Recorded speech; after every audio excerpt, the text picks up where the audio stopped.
Solomon said, we're here today to do the right thing.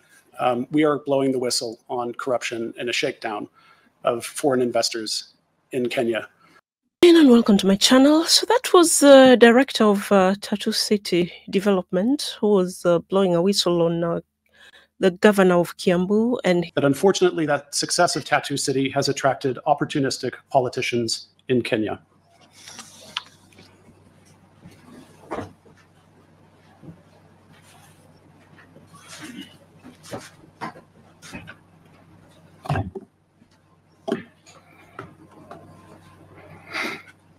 Today, we are blowing the whistle. We are blowing the whistle on extortion, an extortion attempt by the governor of KIAMBU County, it's Governor Kimani Wamatangi, and his aide, Salome Wainaina, who is the CEC member for Lands, Housing, Physical Planning, Municipal Administration, and Urban Development. Today, we strongly condemn Salome Wainaina and Governor Wamatangi for attempting to extort foreign direct investors, international investors in Kenya, from New Zealand, the United States, United Kingdom, and Norway. These individuals here have held up for more than a year and a half the approval of TATU City's new master plan. All the while, they try to seize 40 acres of land from TATU City, including land for Governor Wamatangi's residence. The value of the land they are trying to take from TATU City is 4.3 billion shillings. That's about 33 million US dollars. United Kingdom, United States, and Norway, TATU City is a pioneering special economic zone in Kenya. It has created more than 20,000 jobs, many of them for young Kenyans, in the last few years. Currently at TATU City, nearly 30,000 people go to work every day. We are home to more than 2,000 affordable and mid-income apartments at TATU City that educate more than 6,000 students every day. And we have 82 businesses, among them some of the leading Kenyan and international companies. More than 385 billion shillings of investment has been catalyzed by TATU City. That includes some of the country's leading companies. More than 385 billion shillings of investment has been catalyzed by TATU City. That includes some of the country's leading businesses and some of Africa's leading facilities. Notably, a new call center that employs 5,000 young Kenyans and will double in size to create 10,000 jobs in the next couple years. We also have cold storage and logistics facilities that are the best and largest in the region, and they contribute significantly to strengthening Kenya's food and medicine security. So with those statistics, TATU City is a major success, a major foreign direct investment in Kenya. But today, I would like to say that unfortunately, that success of TATU City has attracted opportunistic politicians in Kenya. Today, we are blowing the whistle. We are blowing the whistle on extortion, an extortion attempt by the governor of KIAMBU County, it's Governor Kimani Wamatangi, and his aide, Salome Wainaina, who is the CEC member for Lands, Housing, Physical Planning, Municipal Administration, and Urban Development. Today, we strongly condemn Salome Wainaina and Governor Wamatangi for attempting to extort foreign direct investors, international investors in Kenya, from New Zealand, the United States, United Kingdom, and Norway. These individuals here have held up for more than a year and a half the approval of TATU City's new master plan. All the while, they try to seize 40 acres of land from TATU City, including land for Governor Wamatangi's residence. The value of the land they are trying to take from TATU City is 4.3 billion shillings. That's about 33 million US dollars.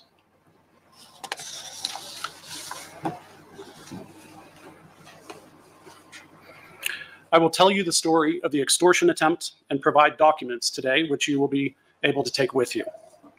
This here on the screens is our master plan. The current one we have is on the left. It was approved in 2019. The one on the right was submitted in 2022. Updating our master plan is something we have to have the right to do every 3 years.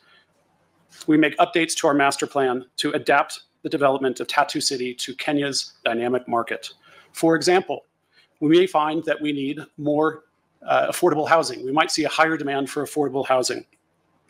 We might see that we need more schools. We might see that we need more areas for call centers that create thousands of jobs. So at that point, when we understand the demand of the market, we evolve the master plan. to meet the market demand. It's an arduous consultative legal process that we follow in order to update the master plan, and we follow that process to the letter of the law. In 2022, we submitted the amended master plan to the Ministry of Lands and Physical Planning for its initial review. Following the submission, an elaborate process was undertaken, including multi-stakeholder interaction that was with national and county offices, as well as public participation. In this photo here, you can see one of our public participation meetings that was held at TATU City as part of the approval process. All stakeholder feedback in this process was satisfactorily addressed in the master plan. And I will repeat that. All the stakeholder feedback that was received in this process was satisfactorily addressed in the amended master plan. In June 2023, the National Director of Physical Planning invited further comments on the amended master plan through a newspaper advertisement, which you can see right here. After a 60-day period without substantial feedback or any objection, the National Director of Physical Planning, prior to approving the new master plan for TATU City, sought a letter of no objection from the KIAMBU County government. This was done according to the provisions of the Physical and Land Use Planning Act 2019. This is also where Salome Wainaina and her boss, Governor Wamatangi, they sought to usurp the national authority and control the master plan approval themselves. And they used it as an opportunity to extort TATU City.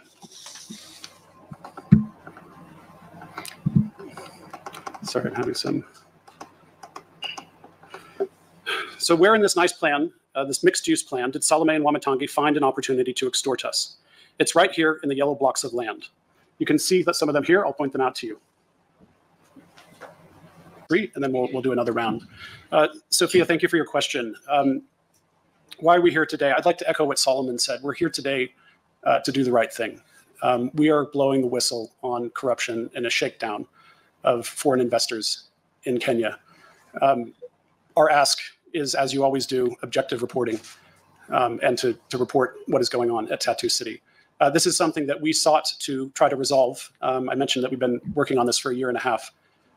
It's very clear that the governor only wants one thing, and we have said no today, and we've said it very loudly and very publicly. In terms of reporting, no, we have not yet reported this.